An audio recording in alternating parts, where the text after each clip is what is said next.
2, 3.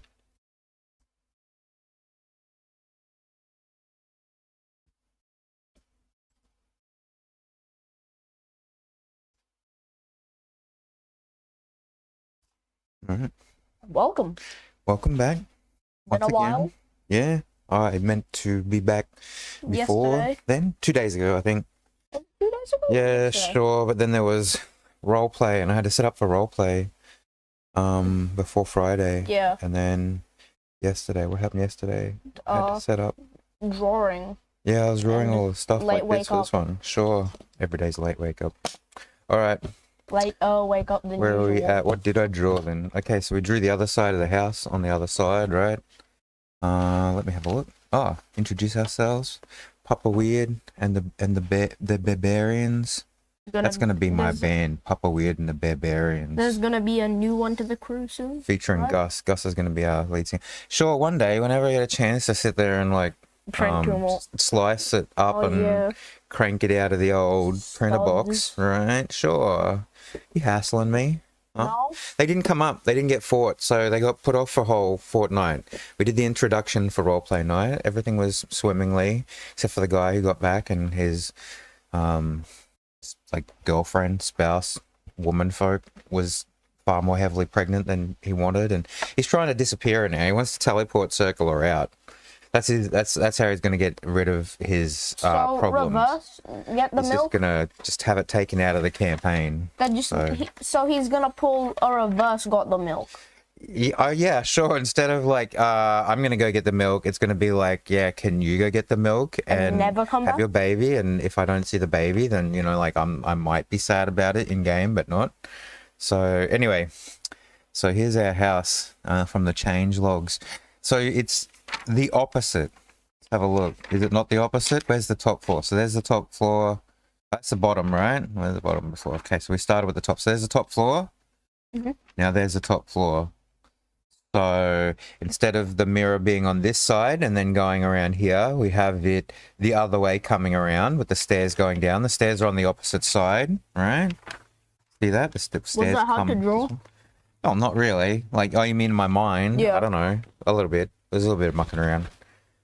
So I turned this place, this manor house with these rooms, and kind of themed it that this is once owned by a devout and esteemed family that had good Intentions. well, they had a good standing within their society, wherever they were living, wherever this place got sucked out of and put in this domain, right? This border domain. And so this house, before it was corrupted, was owned by clergy family. So they've got like a actual church in their own house, as well as a small chapel house outside. They therefore have like wardrobes to hold their robes and gowns and stuff. They have their own private library for more pious documents and stuff that they would have had, scrolls and Bibles or whatever they would have called them. I suppose we call it the Bible because that's what the Christians call it, but I mean, like, that's just our word for a religious tome. Anyway, then we have Tome number 1. sure, they have the other ones, like in, what are they called in Quran. Yeah, one of them is Quran. That's it in the Muslim faith. Yeah, and the Torah, right? So they have different names for them, right? Bible's just what we call Christian one. And they have the guest room. The guest room still exists. This is where, if we turn it over, sort of blew it up, right? Over here, put a little eyeballs, because this is where we're meant to have the bone claw waiting to sort of like grab someone as they're the last down the stairs. Or they'll try and hide in the darkness and not be seen by someone until they're about to exit this little guest room. Well, actually, this is the main room. But like right? hides in the shadow dodos. Well, what was the main quarters before in the other house, right? Well, because they don't need beds. That was just a throne, yeah? And we had this little guest room. This guest room is now essentially the primary bedroom, 20-foot by 20-foot bedroom. And they That's slept... a pretty big bedroom. Well, it's an average size room. Like, it's not too bad, right? The thing is that it was big enough to sleep 2 beds separated, right? So they sleep separate from each other. They don't sleep as a married bed of like husband and wife. They sleep as like husband over there and wife over there in their own bed. right? This is how they used to do it. This is back in the 50s, I'm told. I don't know. I wasn't around then, before my time. I think this is how they idealized it on TV anyway, early TV culture, right? Okay. So that's what we've got upstairs. And this is where the bone claw is waiting, all right? What do we got over here? Let me see. Oh, so downstairs, this is the entry side, and on one side, we had the library before.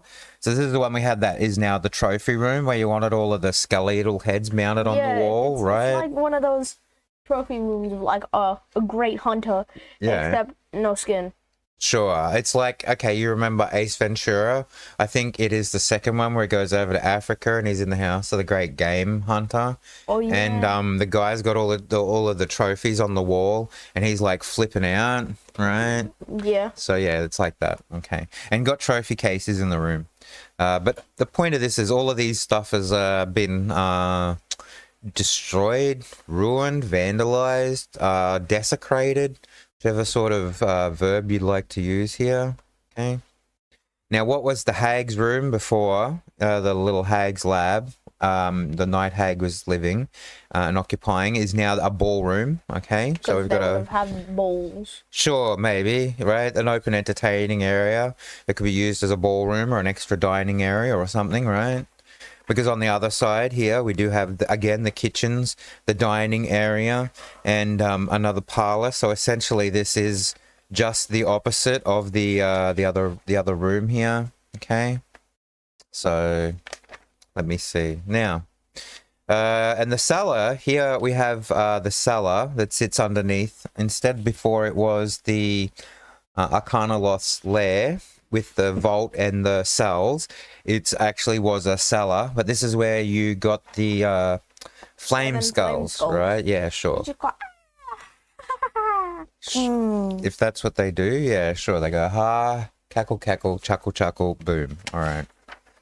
Now, today we are working on what was on the outside of the house. So before we led into the house, so this is where we had all of these rooms, right? So we had the drawbridge, the fort entry, we had the pens, hive. Yeah, and the hive and the armory, and the battle of sauna. Yeah, sure, the Battleoth sauna, if that's what we're calling it. Yep, the armory. And also here the Ascension Shrine, okay, for powering up your Loths, okay.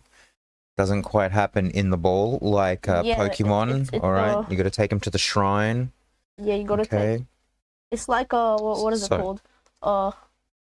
What is it? Location-specific evolution. Just having my Japanese green tea, off the Koreans and onto the Japanese green tea today. And just as tasty. Water. All right. You got to mix these things up. You got to, keep it fresh with your Asian teas, as fresh as you can, I suppose. All right. So the idea here is the courtyard. Now, What's this courtyard gonna look like? Outside of the house, you have like an open courtyard entryway to the actual house on the property. All right. So the idea is, I didn't think we were going to put any encounters into this room of the day, right? So 157. The ones what we're going to do, they could cross over though. The encounters we put for the gatehouse, so we have the courtyard, okay, which is going to be like, you have the manor house, and they always got like a fenced area around there, just very sort of like own house, right? So the house sort of sits, the big house sort of sits there.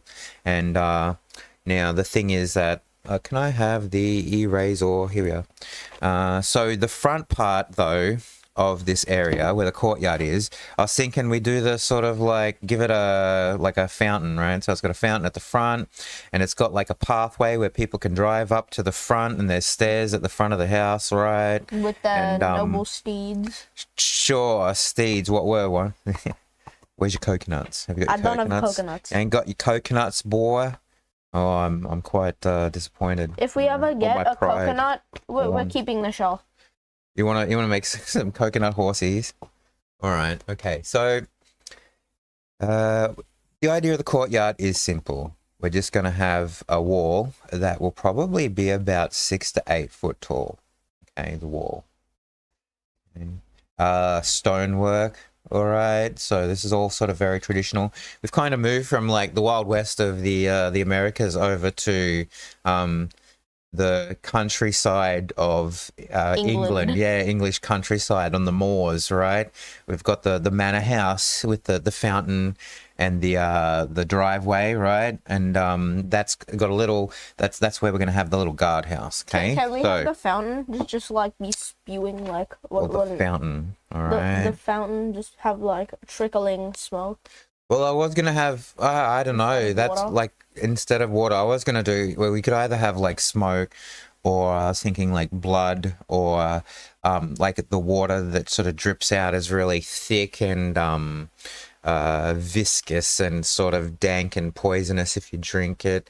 But you want smoke sort of coming out the little open fountain. What kind of fountain is it? Because it's usually like the cherub peeing in the thing, or fish spitting into the water, or do you know what I'm thinking of? It's like coming out of like a skull's mouth and like eyes and nose holes. Okay, all right. So you want it There's to like be a more skull gothic. mountain and Okay, like so it's a gothic with skulls around the outside of it. All right, skulls around the outside of it, and rather there being liquid inside the fountain, there's smoke. There's smoke coming out. All right, okay. Gothic skulls, great, love it. Very aesthetic. Okay, sure.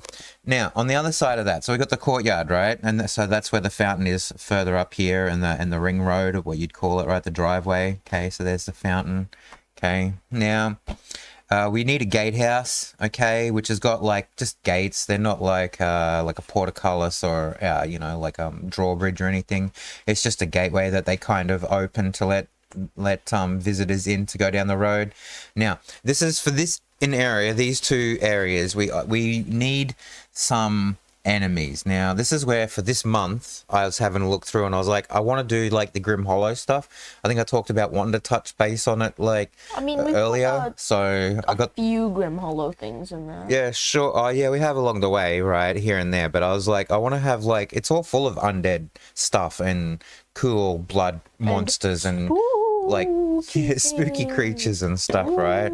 So I was looking at it, and there's like a fair few options that we can choose from. Now, which one was this? There's different options for plants in the forests areas and things that will try and track them or catch them. Some of them very familiar. Some of them are things you've never thought of that they've brought to life, right? And then we've also got stuff later on that I want to use for when we're dealing with some vampire stuff that's a little bit more thematic over there. Okay, so but for now we've also got things that were like once humans, or at least once humanoids, things that could have happened to someone and then they died, and rather than coming back as a standard zombie or skeletal folk, they come back as one of these things. All right, so is a funny word. It's like ladle. Ladle and skeletal are funny to you. Yeah, you find them humorous. Well, words can be like that, I suppose. Everyone's got their words that either annoy them or amuse them, I suppose, right? You're distracting me again, huh? With word theory. That's what we need. We'll get on it. Matt Pat didn't get enough theory channels. Did he steal word theory yet? Nah. Can we make it fun? Can we put statistics and graphics in there? I'm not into that. I'm bored already. Okay. Anyways. Moving on. Back on track. Ooh, what's an Auguster? And no, the Anguisher. Okay. Wait. Hold on there. Yeah, you will need dice. Okay, go to the dice repository. You're gonna need, I think it was a D10 of this. 1, 2, 3, 4, 5, 6, 7, 8. 9, 10, 11. 1, 2, 3, 4, 5, 6, 7, 9, 10, 11. Just roll a D10 for now, and then we'll cross one of them off, and then that gets to move up the list, because we're going to keep this list. This one we might put in later on for when we need. So I roll one, and whichever one I roll gets crossed off the list, and then I roll again. For later. No. 10. So don't roll again. 10. 1, 2, 3, 4, 5, 6, 7, 8, 9, 10. Quiet ones. You'll have to go over to the computer there and pull up that other page on the other screen. Okay. Mind your cables as you go. Nicely. Very good. Lovely. Like it. Okay, so switch over there. You'll see that's open, right? Go over to that one. Now, what we say, quiet ones. This is on 275. These are a CR7 manifestation. We'll have to remind myself which one of all of these things are. There was a lot of stuff I was looking at today. Okay. Yesterday. What page? 275. 275. All right, let's deal with these things first. Quiet ones. What is it? Is it not? 275. Is it not?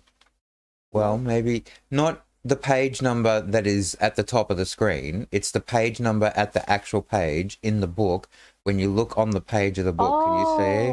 You're working with me here? I see. You see? Because this is how we do page numbers. They're the numbers of the page.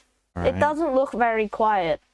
Sure, but they do stuff. That looks pretty cool, right? They used to be peoples of some variety, didn't they? What does it say about them?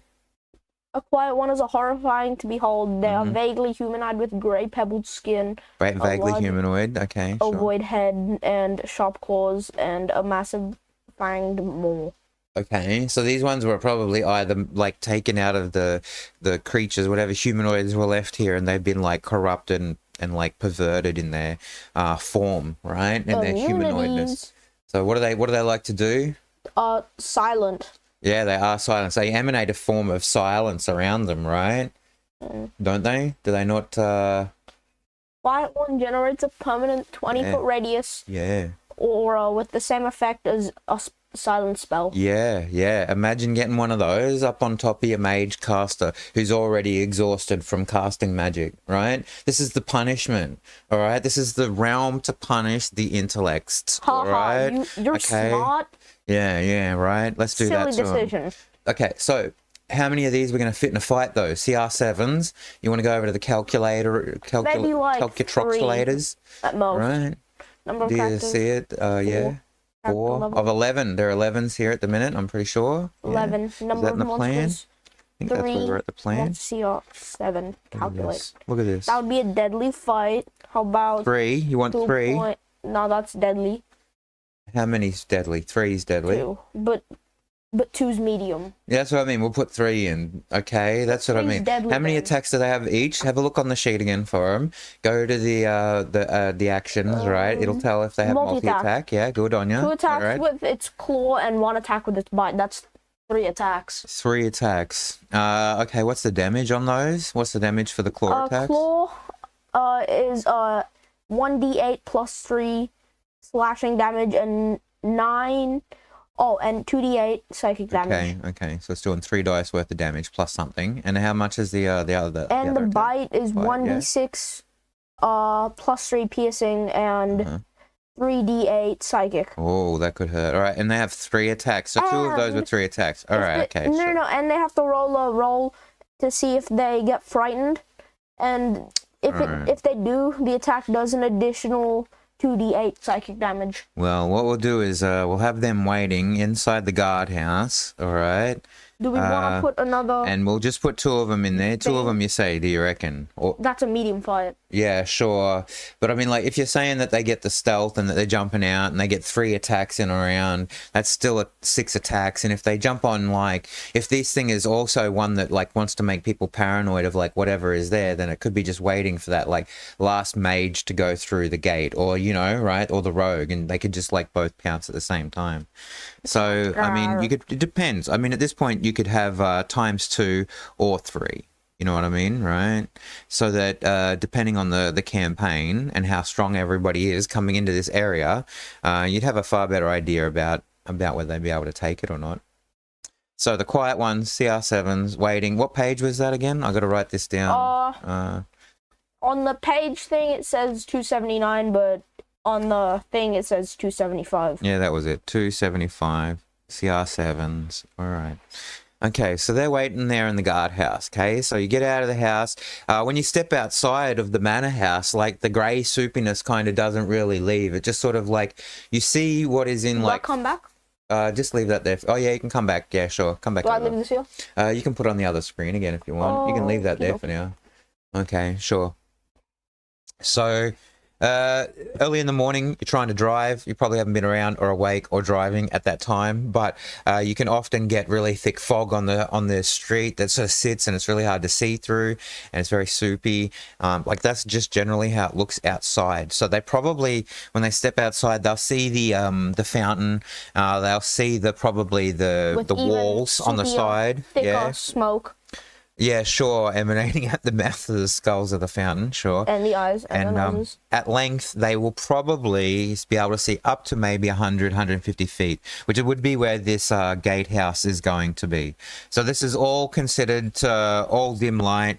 You know what I mean? This is all dim light. So it's not dark light in the sense that you need dark vision to see, but... you should punish everybody and have them have dark vision, guys. Not yet. Maybe there might be cause for it later, but at the moment it's just a general twilight across the terrain, right?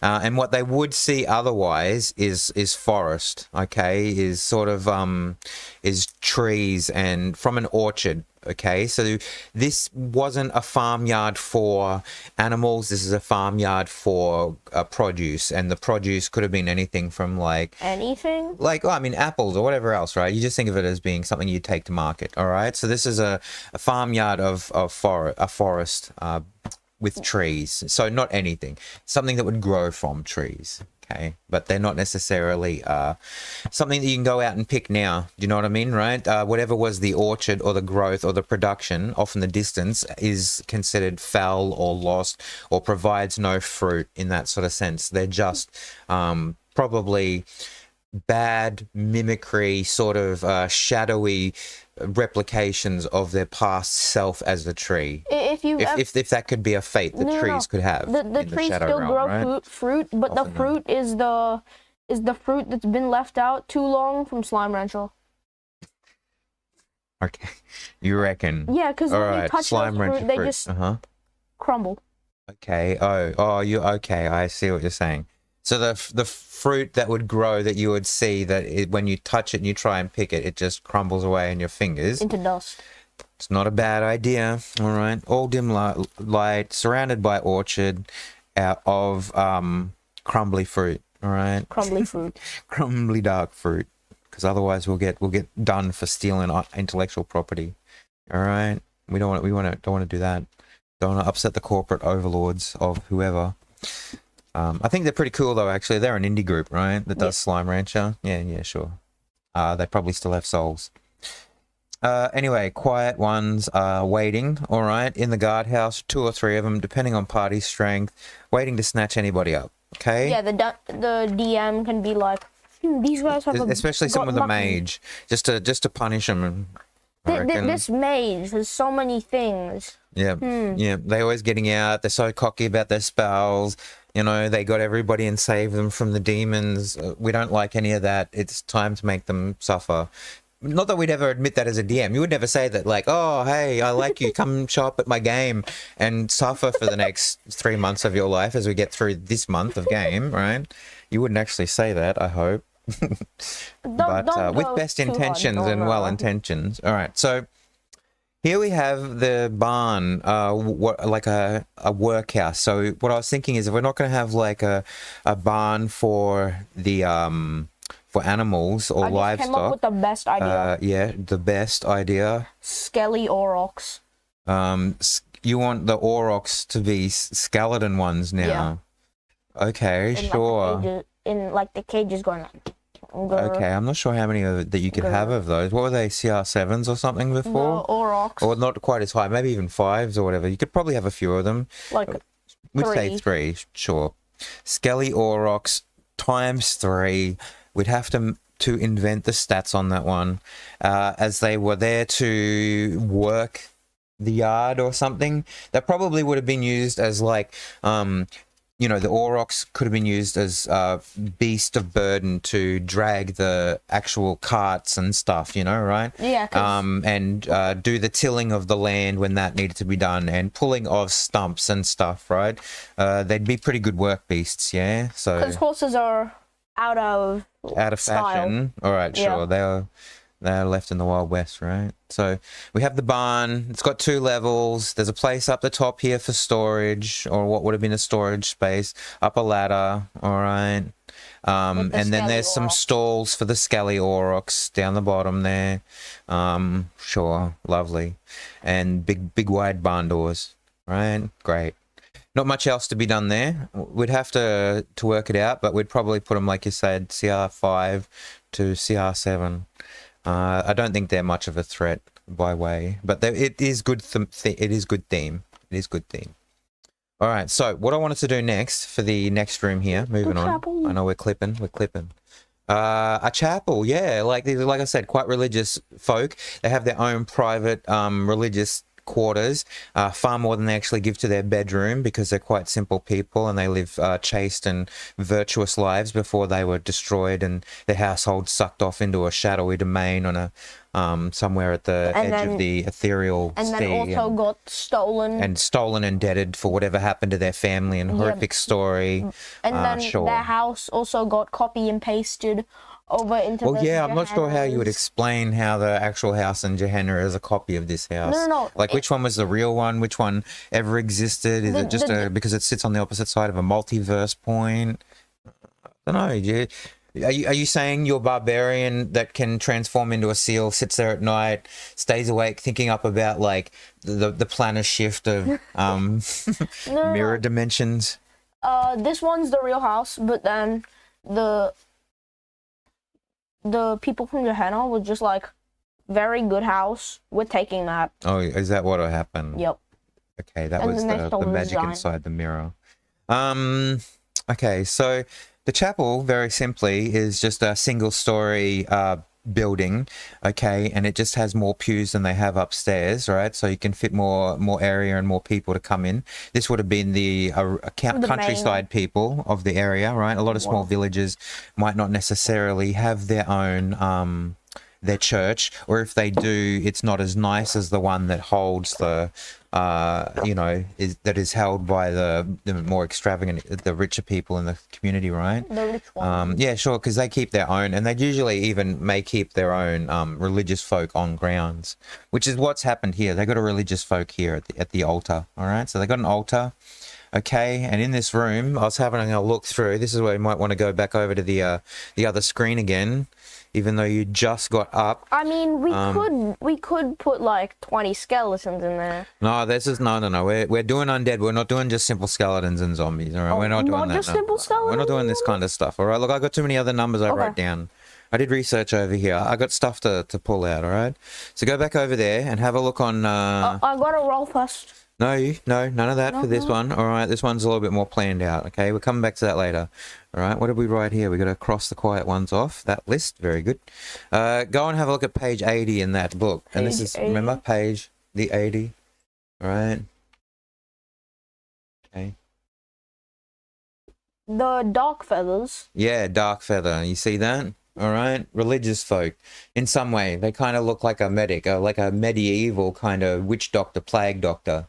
All right, so one of them has settled in here. What CR are they again? They are CR2. All right, CR2. Okay, so they're not. That's nothing real. I mean, they're neutral. You could make friends with it. Sure. Did you have a look at some of the other things that it says about it that make it kind of, even though it's neutral, it's not really a mimic of healers. Yeah, it doesn't really like to heal you. Mimic appearances of the few who safely try and help the victims of weeping pox. What does a weeping pox do? Oh, it's a disease within the Grim Hollow world. We don't have to worry about that part. Some dark feathers might be a blessing within this. Within their skull are 2 poison glands and a proboscis to deliver the poison to sickened individuals. Yeah. So make it worse. So say the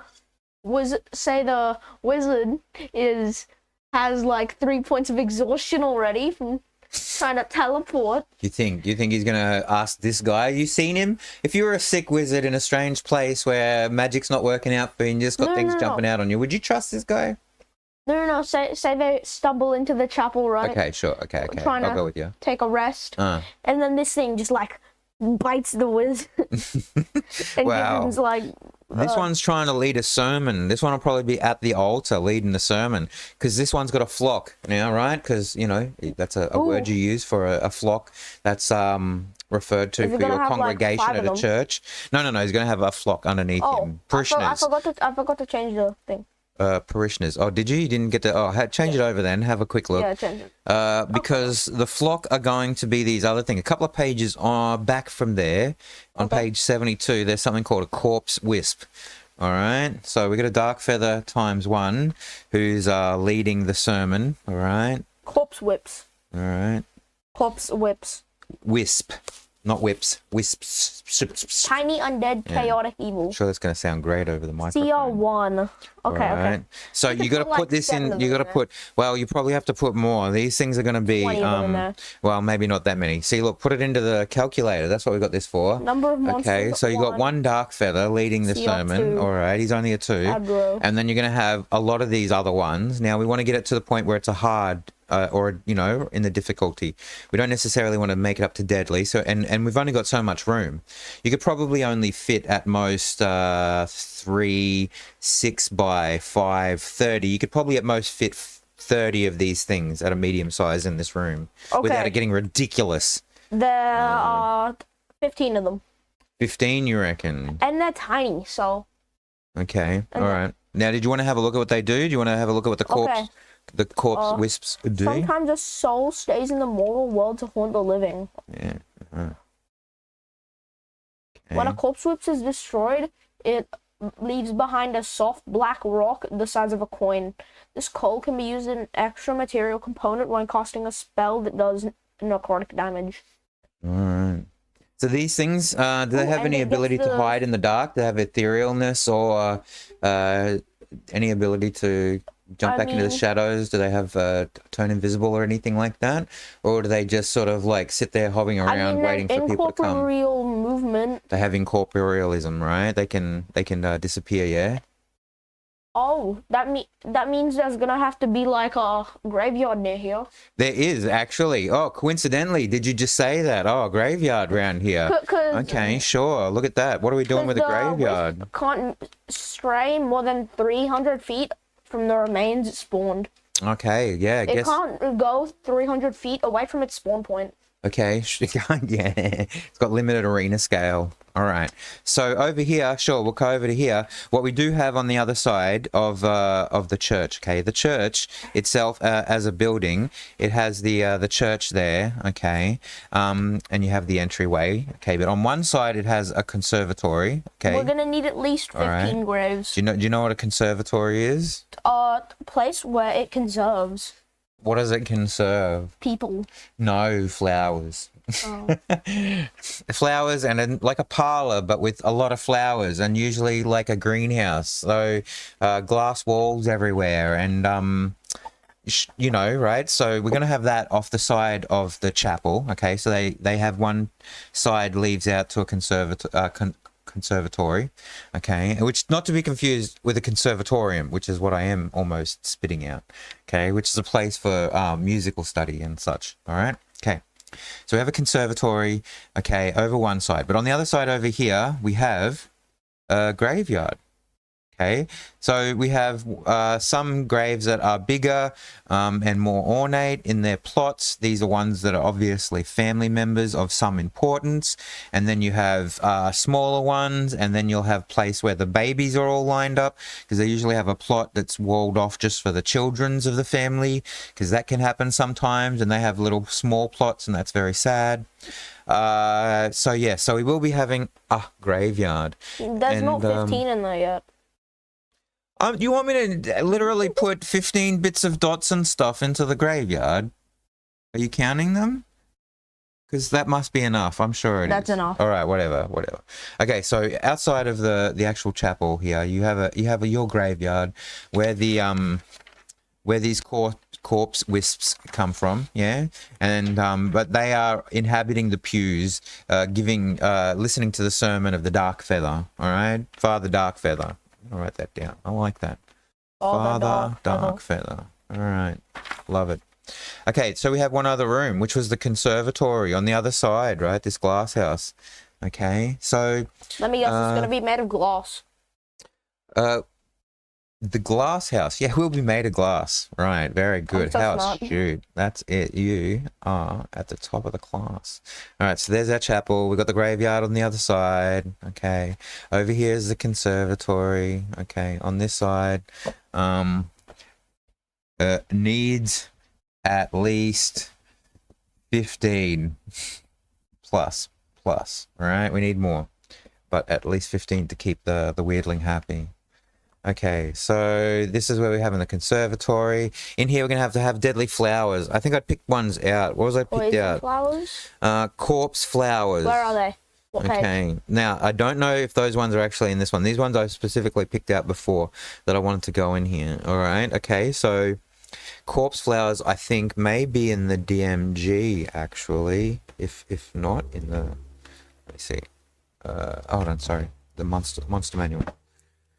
Wait up just a second. Let me see. Otherwise, they're going to be in... let me see. Are they in here? They may not be in here. Or can I not spell? They might not be in here. Corpse flower. I'll have to find them up. I'll get back to you on that one where they are. They might be in one of the other books. Could be in Monsters Multiverse. But anyway, corpse flower, they put you to sleep and have tentacles and grab and tentacle, attack you and grapple and sleep and do things to you. All right. Okay, so we're going to be putting corpse flowers. So what you're saying? My pencil's very, very blunt. Pass me the I can't stand that. So what you're Starting saying with is charcoal. the Corpse flowers. is that ×2. the corpse flowers All right. are going to just put the wizard to sleep? Maybe. And then just eat the wizard. Sure, just waiting for the wizard. Everything in this is just waiting for a wizard to come along. Hopefully we don't have one in the campaign. What if it's a warlock? Poor warlock. They don't get enough chances to cast spells as it is. If you start messing with their spells, they're really going to take it personally. You know what I mean, right? They will. They got enough problems going on. Let alone the sorcerer. Sorcerer won't care. They're crazy. They're probably like, more madness, more crazy wildness. Give it to me. Wait, I have 6 points of exhaustion. Oh yeah. Fall That's you. asleep. You are dead. You fall dead. You don't fall asleep. All right. I mean, how many points of exhaustion before you die? 6. Oh, is it? Yeah. It's not many. Yeah. The first 1 or 2 don't really get you, and about 4 or 5, it's whatever. But usually, there's not many situations that you're in where you're getting points of exhaustion quickly enough that it's ever really life-threatening. One of the barbarian classes, they do it, like I think they're frenzy or whatever it is. They can, when they drop out of it, they get a point of exhaustion. But as long as they're only using their rage or their frenzy, whatever it is, their mechanic once or twice a session, per day, then they're getting rid of that exhaustion pretty regularly. It doesn't build up to be too much of a problem for them. So it's not really ever a detriment to most people. Most people forget about it in all games. Exhaustion just gets forgotten about. But like not in encumbrance. this Nah, not today, bro. You're in trouble. So anyway. The sorcerer realizing they can't teleport everywhere anymore because they have 5 points of exhaustion. Yeah, sure. This is the thing. We don't want to like outrightly punish them too much. Like I do want to look. This one's meant to be for intelligence this month or two. Okay, we did work on dexterity coming off the mountain, right? Okay. Now the later on I want to work at wisdom. No, wisdom check first. And then constitution checks, okay, they'll be coming up. You better have some good calm. And then this one's going to be more sort of the role of strength. They're going to have to sort of just, by pure force, from October, November, December, in the setting, brute force their way. Brute force their way. This is a strength up against an army, essentially, is what they're meant to do. Because it's like, how do you threaten people at levels 18, 19, and 20, really? Right? So you kind of either have to put world-ending bosses and big things and multiple dragons and stupid stuff at them and go silly, or like throw armies at them. So we'll see what we do with that. That's where it can get a lot more difficult, is how we're going to challenge them. Okay, now guys, we're playing Warhammer. Get your D6s out. Sure, yeah, we'll just switch it over to Warhammer. That's right. Half Warhammer, Well, half D&D. I'm going to be playing Warhammer with all 6 of my armies, and you guys are going to be playing D&D. Yeah, okay, sure. We'll do it like that. I'll sit with the armies on one side, yeah, and they get to have just D&D on their side. Yeah, that can't be unfair at all. But you only get Just to wait. use I now get to roll my. No, yeah, but sure. But I have battalions of 30 in. I have 8 of those per army, and because they're all undead skeletons, they all hit on a 5/6. They can never miss. So as long as I'm rolling 5/6s at any point in time, they're going to hit. It's not like that. Because that's how Warhammer rules. You want to start with me? It's not like they're going to be shifted over to a 7, 8, 9 because they have moved over half range, shooting at something in cover. No, no, no, no, no. 5/6s are always going to hit. All right, bad luck for the players. They're like, but I'm behind full cover. I'm like, I don't care. These archers hit on a 5/6. They just do. And they're like, why don't I get a 5/6? It's because you use a D20. All right. Anyway, stop it. And I'm using a D10. Stop it. All right. So we've done our rooms, right? We have gone outside, seen that there's a fountain in the dingy, murky darkness, the dim light. There's a gatehouse with quiet ones waiting inside. We have a barn outside on the property. We have a chapel, and the chapel has a graveyard and a conservatory attached, and that's where we're at. That's it. Oh, what's going on here? Oh, we're getting rid of, well, see, this book was already taken from one of the old books, so we had to take some of the pages out. So these ones, they'll have to go. That means our book's nearly over. We've only got that many before we need a new book again. And then we'll be on our 3rd book for the year. Did you know that? 3rd book for the year already. Unbelievable. No way. I'll sort that out later. Anyways. Hopefully we get back within a day or 2. Let's not carry on being crazy. All right. Been great. Thanks for stopping by. Enjoying the weird times with us. Do the thing. Yeah, down below. No hassles. No hassles. All right. Stay weird. See you next time. Yeah, catch ya.